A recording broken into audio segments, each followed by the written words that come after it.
Okay. But really, you deceived me.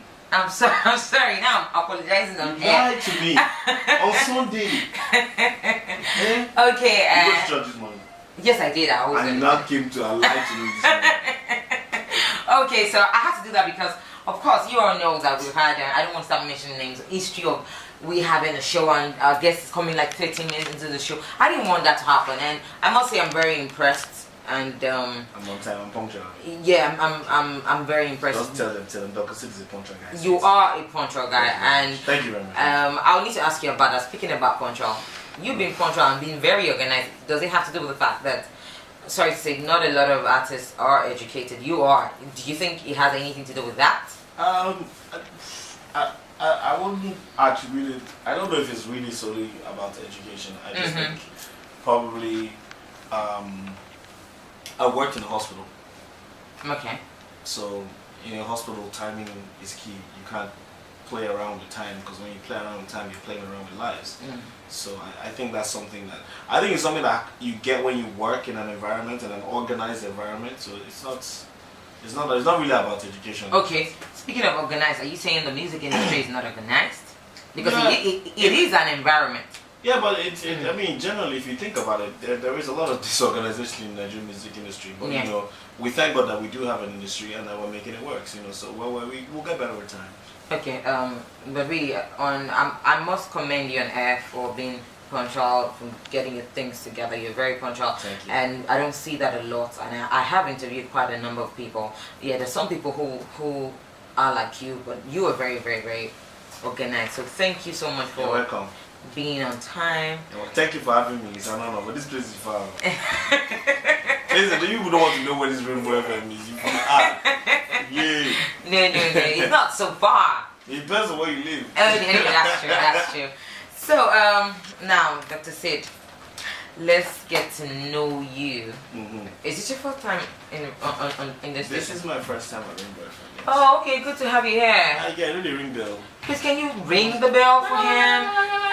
You know those kind of things? Yeah. No, we clap. So clapping. That's really funny. Really clapping. Please clap for him. Walk out. Oh God. See, I think now. That kind of clapping. That's No, this is good now. This is like audience. We have like people clapping. But anyway, can you, now that this is your first time on this radio station, let's get to know you, Dr. Sid. Let's know Dr. Sid. Ask me a question and you shall get the answer. Okay, who is Sydney? That's your name? Yeah. Who's Sydney?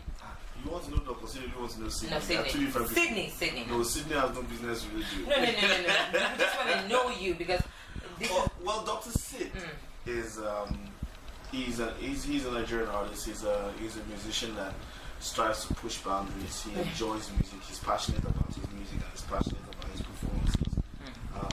He loves his fans. He loves bringing joy to people. The essence of his career is to see people having fun by singing his lyrics or dancing to his songs. Having fun. You know, he's a perfectionist. Always striving towards perfection. He's somebody who's also looking to put the Nigerian music industry on a map and keep it there. Do you know what I mean? Yeah. So there are a lot of things about Dr. Sid. I'm a nice guy. Okay, now you actually avoided my question. The reason why we want to know Sydney is because we know that, of course, you read dentistry, if I'm not. Okay, that's what you're asking. Yeah, and we want to know you. Then we need to ask you further questions based on what we know about you. Let me do like this. Okay. My name is Dr. Sid. Full name Dr. Sidney Siri. No, my name is Sidney Siri. Dr. Sidney Siri. I qualified as a dental surgeon from the University of Ibadan. Okay. In Oyo State. I'm the son of the late chief. I didn't get what you said. No. You said you went to University of Ibadan and you read what course? Dental surgery. Okay. Even my listeners, I see them, they're tweeting at me. That's not true. Across the room, cannot hear me. Okay. I'm the son of the late Chief Justice Siri, popularly known as the village headmaster. Yeah. I'm the second son of 4 children from my mom. Okay. I enjoy music. I'm a main records artist, I like to call myself Don Dazzy's paddy, you know. You know, I mean, I'm a guy, you know, who just enjoys what he does.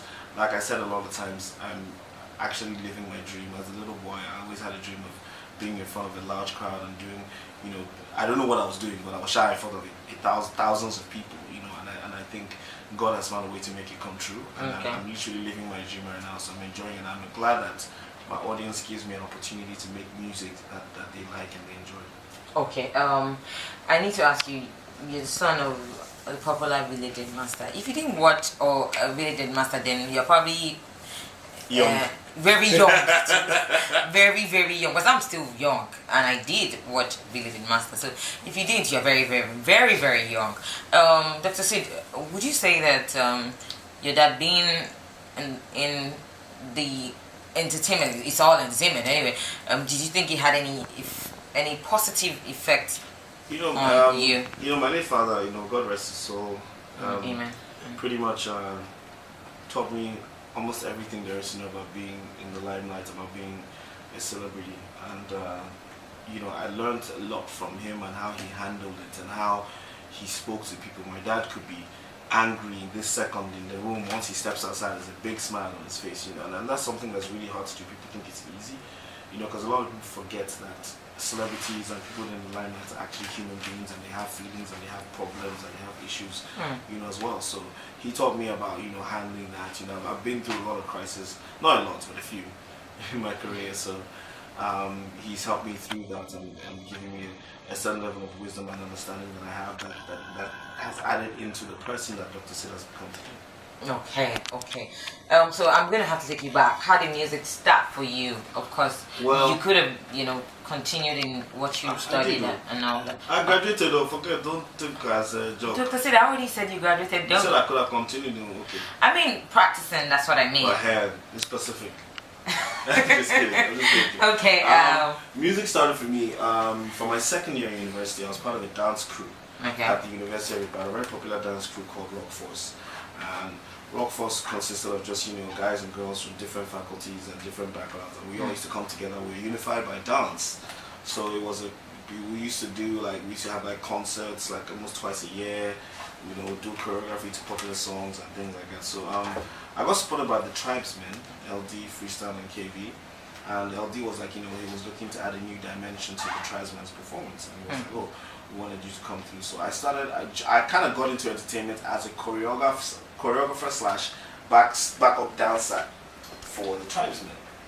I did that for a couple of years, and then LD was looking to expand the record label. I remember this day we had LD, KB, Sound Sultan, Timmy, Blackman, they were all in the room and everybody was freestyling and stuff like that. And then, you know, everybody kept teasing me, especially Sound Sultan. They was telling me, hey, rap something.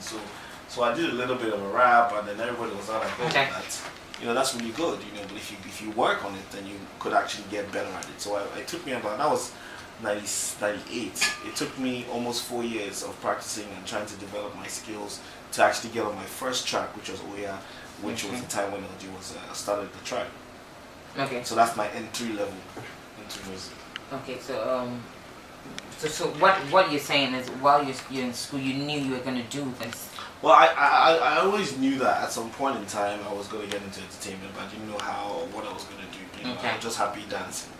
You know what I mean? But you know, God has a way of just moving pieces around and getting us to fulfill our destiny in different ways. I wanted to ask you, do you really, like right now where you are, first of all, you hosted the Eddies Award. Yeah. How was the experience and how did you? Oh my God, it's an amazing experience. It's an eye opener. I saw you, on stage and I kept laughing, and I'll tell you why. But continue. When you sit down and you watch people hosting an award, you think it's easy. Everybody's criticizing and stuff like that. Yeah. But there's a lot that goes on backstage that you have no idea. You know, the Heady was a great opportunity for me to dabble into something that I used to do before. You know, and I totally enjoyed it. I learned a lot. You know, hopefully the next time I host an event, I'll get a lot better at it. You know, but it was an honor. It was a lot of fun. It was also a lot of stress, but I think I had a great time doing it. Okay. So why were you laughing? Nothing. But really, I was laughing because it was you did a great job, really. But I noticed that you were better than some people who I've seen.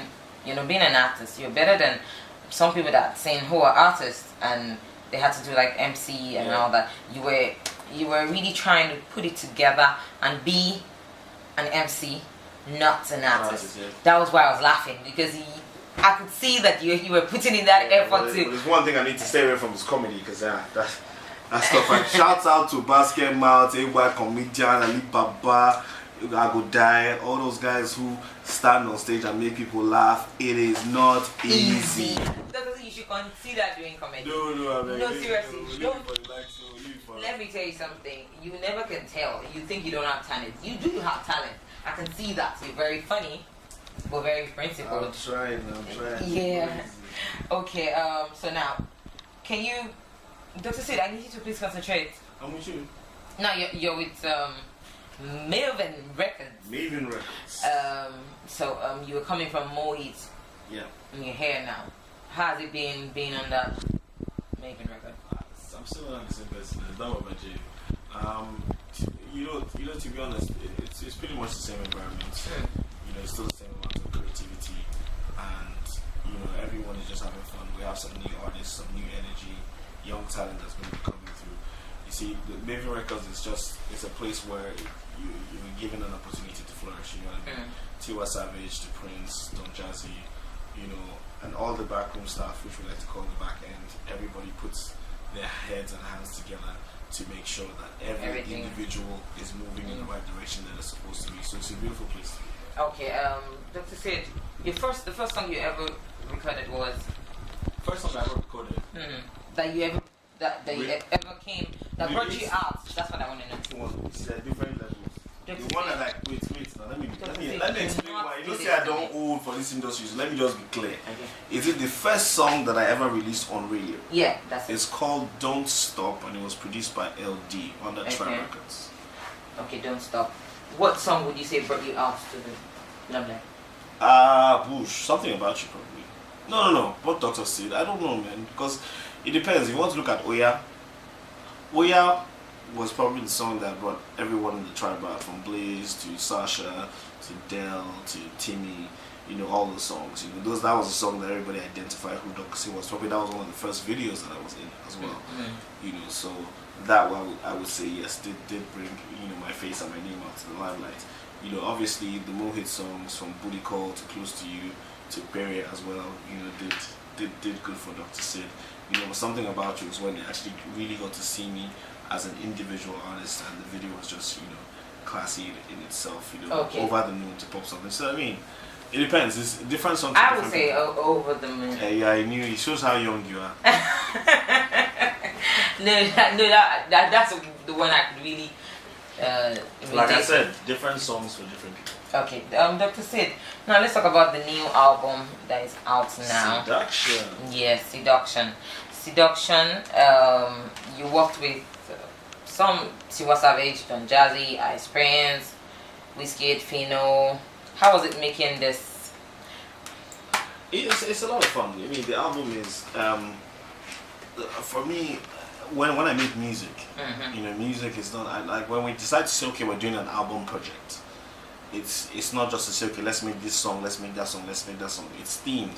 The album Turning Point was themed to show transition of Dr. Sid from being a rapper into somebody who sings more, from being in groups like Tribe or Mohit's All Stars to standing as an individual. So that album was the turning point in Dr. Sid's career to set on the new path that is, Dr. Sid. Okay. Now, Seduction was an album that was themed around love, sex, male-female interactions. Basically, the concept of seduction is appealing to someone's senses through Dr. Sid's music.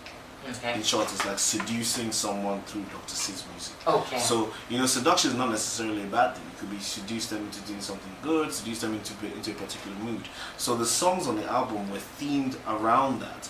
So Surulere was a track that had to be on there because it was a song that was aspirational and it meant so much to me. But every other track on the album, from Princess Kate, which talks about confessing love to somebody, your true love, and telling them that you will be there for them always, to Wanyoma, which is about a couple who's fighting but realize that they're better off together. Whatever it is, they have to work it out.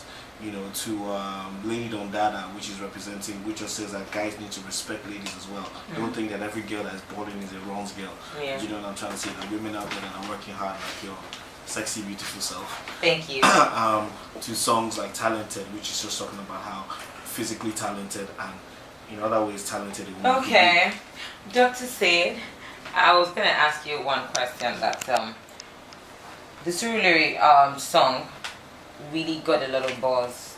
At least I know that probably the week it came out, everybody was. I started seeing on Twitter, Surulere. At first, I was like, what's this about? Then Dr. Sid, how did you feel when you know that immediate? How did you feel when you got that immediate expression from people really liking the song and all that? How did that make you feel? To be honest, I was just grateful to God because as an artist, when you make music, you put it out there, you hope that people get what you're trying to sell. Do you understand what I'm trying to say? And I think people understood Surulere because it was a song that they could easily relate to. So me, I'm just grateful to God. But did you think it was gonna get that? Of course, you had a lot of songs. Yeah, you can't see the future. Right? I'm confident about every single song I put out. You know what I mean? It's but Surulere was a song that we did feel strongly about it because it had such a powerful message and it was such a relatable song. Okay. For Dr. Sid, now that this album is out, you're promoting this album. Yep. What else should we expect from you this year? Plenty of. We don't have enough time on this show to talk about it. But right now, Dr. Sid is on the club tour. We did. I was in Benin last week, where we had to. We take the album to the streets. We go to every places in Nigeria we wouldn't normally go to do big shows. We'll go to the clubs and represent and do the radios and stuff down there. So last week we were in Benin.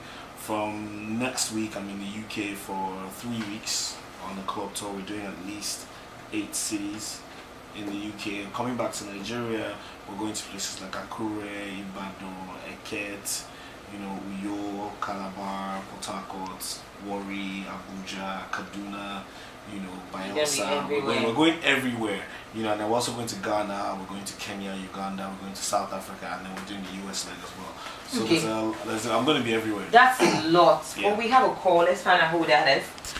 Then we'll continue speaking with you.